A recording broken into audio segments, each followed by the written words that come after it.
I'm back, but only for a minute. I am really delighted to introduce our keynote. France Cordova is really a legend in her own time. One of the few people you can say that about. And a list of even just the roles that she's had is sort of like listing the peaks in a giant mountain range. She's currently president of the Science Philanthropy Alliance. She was the 14th director of the National Science Foundation. She was the 11th president of the Purdue System.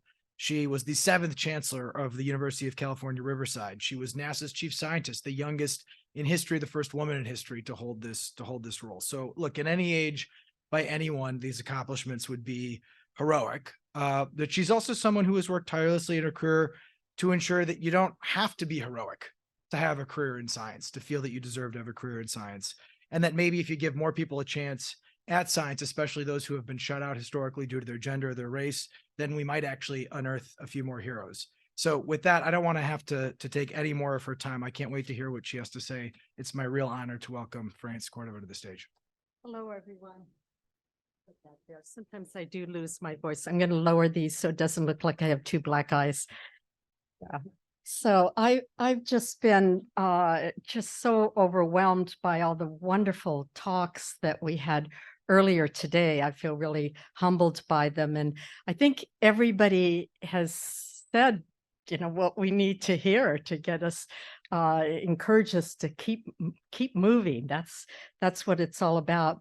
I'll just start with a little tale about it. A year ago, to celebrate my 75th birthday, I decided I would climb Africa's highest peak, Mount Kilimanjaro, the easiest of the 7 summits, I have to say.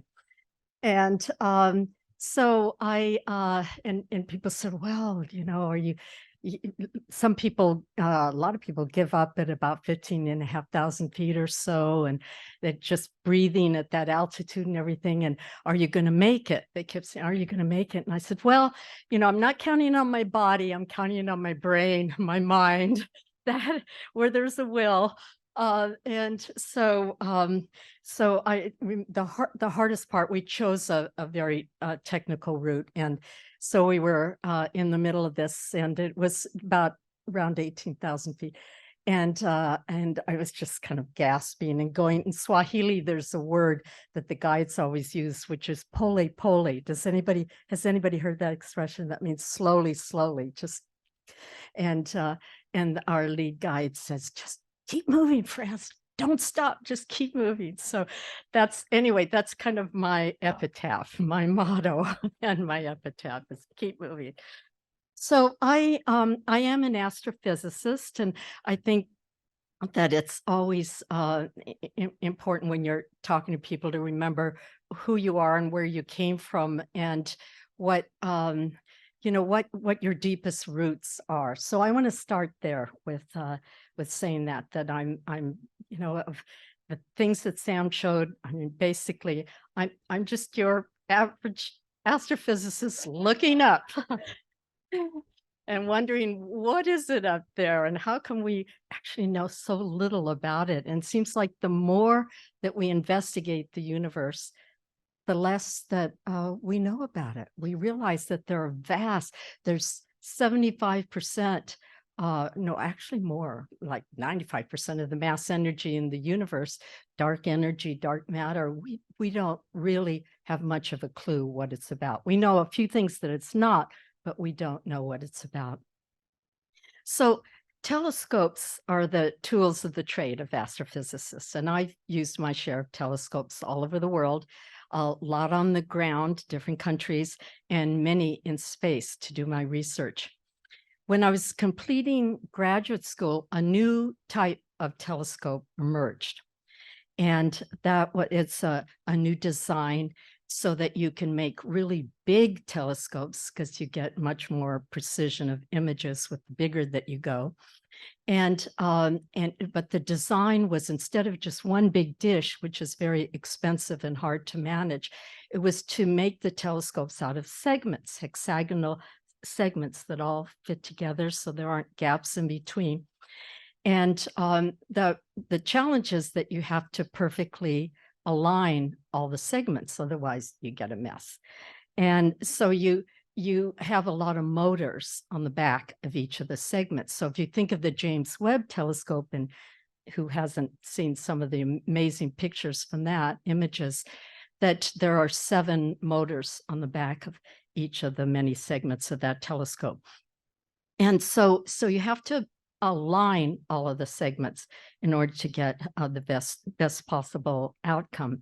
So it struck me because, as I said, when you're an astrophysicist, that's the first thing you think of, that when I was reading the STEM Opportunity Alliance's national strategy, that there are many segments of this ambitious effort, and they all have to be aligned in order to really focus and to achieve the maximum objective. And if you're missing a couple of segments, if they're not oriented properly, it's just like when the Webb took its first image, maybe you saw in the picture, it was out of focus. And there were many images all over, so they had to all converge to make one image. So that's what we're trying to do here. And as I read the draft of the national strategy for public comment, there were segments that captured my attention, and I found myself asking a few questions about, are there pieces that need tuning? Are there any missing segments that aren't properly aligned? And so just for these remarks, which promise keep within the 10-minute frame that I was given, that that identified 3 that I just wanted to focus on.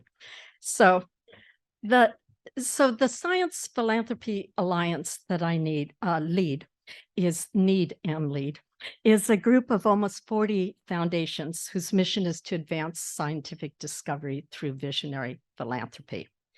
We focus on supporting basic research because discovery-driven research provides building blocks towards extraordinary advances with public benefit. It's all done for the future, for the public good, not for some maybe near-term objective, but for some long-range vision. So as Vannevar Bush, I think everybody in this audience knows who he is, one of the real giants of the last century, in the middle of the century, and wrote probably the most famous science policy document still that's been written. So he said in that document, quote, "Basic research leads to new knowledge. It provides scientific capital. It creates the fund from which the practical applications of knowledge must be drawn." So we think about GPS had its roots in basic research, MRI machines that populate our hospitals, semiconductors, of course, the mRNA vaccines took a very long history of basic research. Many Nobel Prizes, nobody knew what was that stuff going to be used for, and then all of a sudden it converged. AI's large language models were first conceived in the 1980s in some seminal basic research papers on neural networks. So today we find that philanthropy is an important component of the basic research ecosystem. We've just finished a document that will be out for distribution soon. We're just tidying it up on the statistics, the indicators of philanthropic investment in research. And we find that philanthropy's contribution is about 40% of the total funding to universities and research institutes when you're talking about basic research. So that's a lot. It has made a real impact there.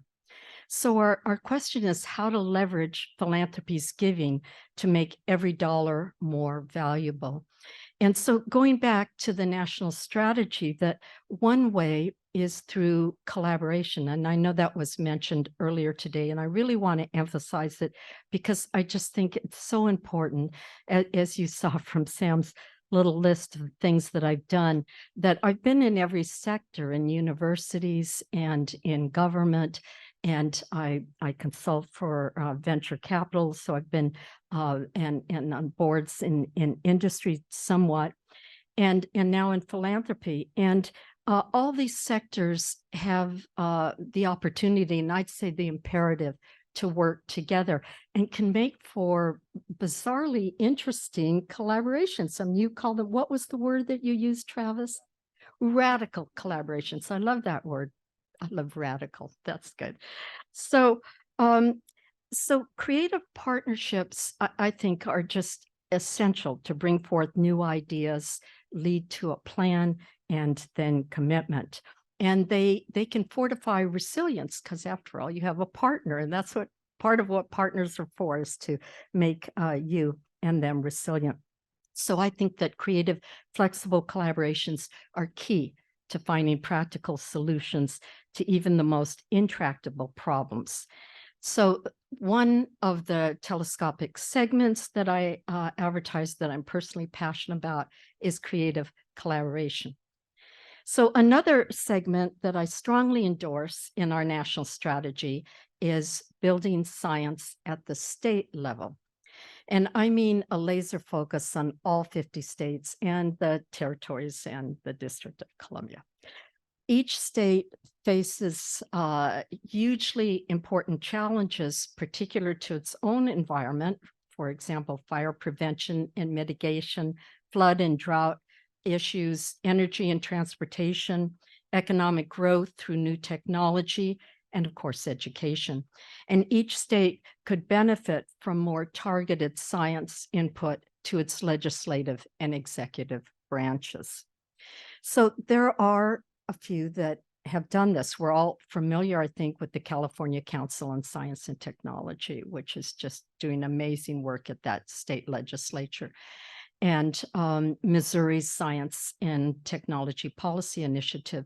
But there's very, very few. And I found myself wishing a few years ago, as I attended the National Council of Governors, that, wow, wouldn't it be great if every governor were motivated to make this a really top priority, is to have scientists and not so much advising as informing its state legislature of the underlying science that really is paramount to understanding the issues that that state faces.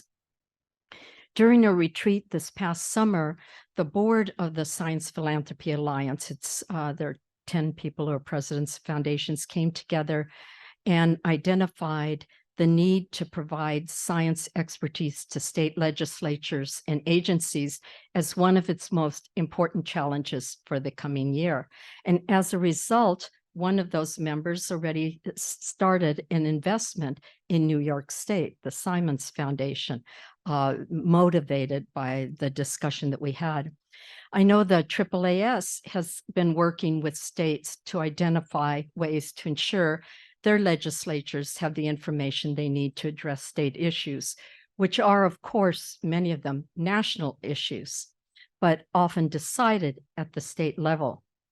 So one way to address this challenge is through science policy fellowship programs, often done in partnerships with universities or maybe scientific laboratories. I live in the shadow of Los Alamos Lab, for example, or local state agencies. The thing that concerns me most is that states have purview over education at the K through 12 level. And I know there's lots of national input to that. And I've, through my long life, been familiar with many efforts, wonderful efforts, a lot of energy, money, vision, but that have backfired when they go to the state level. So it really needs to be a state imperative led by the leaders of that state in order to change the statistics. And believe me, my home is in New Mexico, and I think we have the distinction of being number 50 out of 50 in some of the rankings of math and science statewide.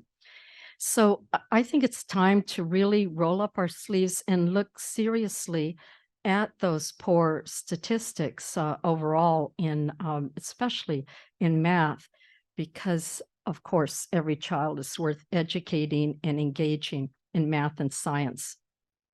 We've invited all members of the Alliance to join us in a partnership to identify strategies to advance this goal and to collaborate in promoting the role of science-informed decision-making in states, because a lot of philanthropy, as we know, is at the state level.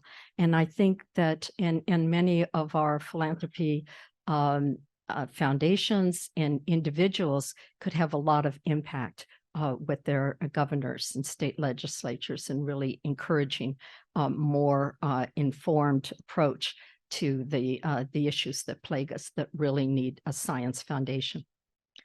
So this brings me to my third segment, which we've talked about here today, which is science communication and mentorship, that I happen to be passionate about, because I think they're the critical cultural elements that could spell opportunity and support for all. After graduating college with a degree in English literature, that was my degree, a door opened for me. It changed the way I looked at the world and what I eventually decided to do in life.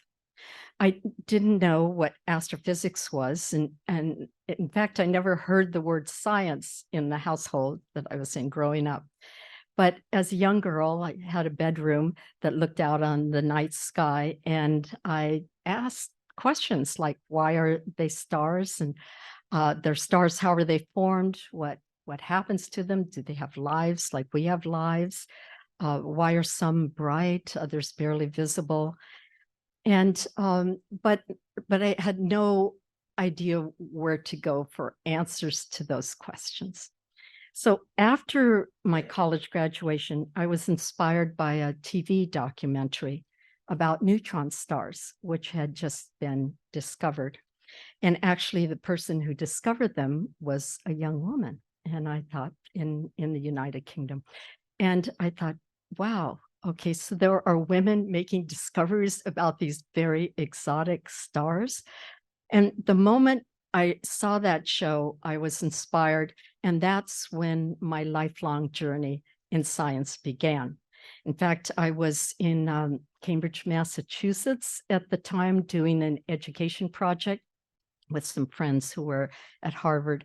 And I took the bus the very next day down Mass Ave to MIT, and I knocked on the door of one of the scientists who was featured in that. And he was so dumbfounded at this English literature major just appearing there. And I think in the back of his head, I thought about this only in retrospect, that he was thinking, I'm writing a review article on a brand new field of X-ray astronomy. And here a literature major from Stanford walks into my office.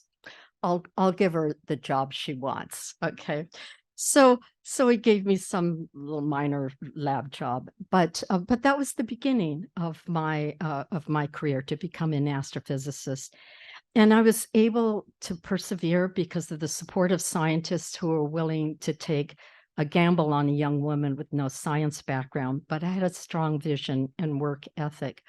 I then went over to Caltech, and they accepted me in a computer lab and accepted me to graduate school in physics without a BS.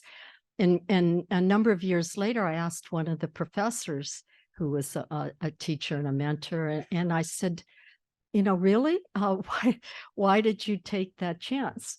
And he said, because we thought you had a high slope. And I thought, wow, okay. So that's the kind of belief we have to have in every individual, is that regardless of their background, is that they have a high slope.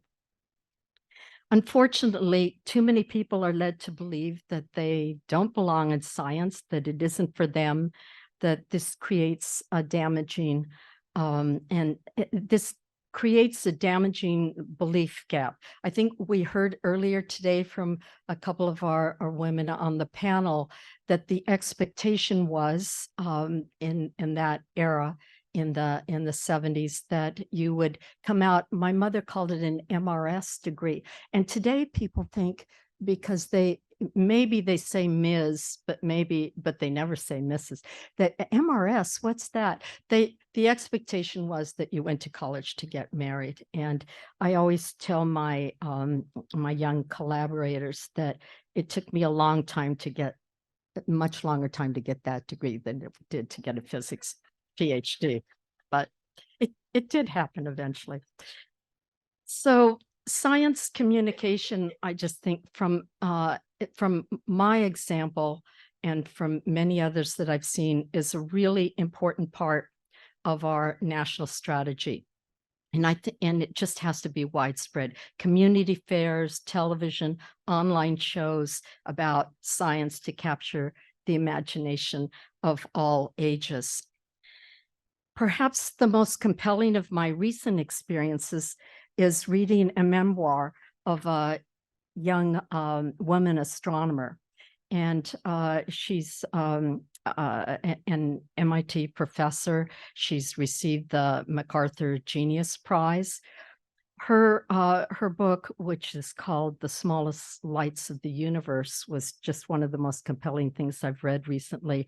It's a narrative of a memoir of her harrowing journey to be a scientist in spite of devastating challenges. And it was just beautifully written and really from the heart. It was alternately heartbreaking, inspiring, and very motivating because she's on the vanguard of the search for exoplanets, that's habitable planets that could have life elsewhere, but also has suffered a lot of setbacks. So I think that looking into the heart and the soul of a scientist is surely a way to retain young scientists who meet inevitable challenges along their journey. And each of us has a story to tell that is compelling. So these three segments, creative, radical, collaborations, efforts to educate at the state level, because the more that we educate at that level, I think it will reverberate to our youngest people, and that is so important. And science communication. Those all caught my attention as I read the national strategy. And I imagine that you all have identified others in your breakout groups today. Whichever of these segments catches your eye, be assured with your help, it can be further focused to achieve our objective, which is progress and prosperity, equity and excellence, opportunity for all. As I close, I want to return to astronomy as a metaphor. As in all ambitious experiments in astronomy, some telescopes hardly work at first. So think of the Hubble Space Telescope. Anybody remember what those images were like on launch? That was really devastating. But we came together, a conglomeration of scientists and engineers and others, and identified the error that led to the distorted images, and then to a plan to create new eyeglasses for the telescope, fly astronauts to the telescope, and manually insert an optical jukebox in space. And the result was an outstanding difference in the before and after images. It takes creative minds with diverse backgrounds and skills coming together to do something that seems impossible. It takes a lot of patience. It takes laser focus and dogged training to actualize ideas, and it takes funding. I feel privileged to be part of a national strategy with you to make a transformative before and after difference. Thank you.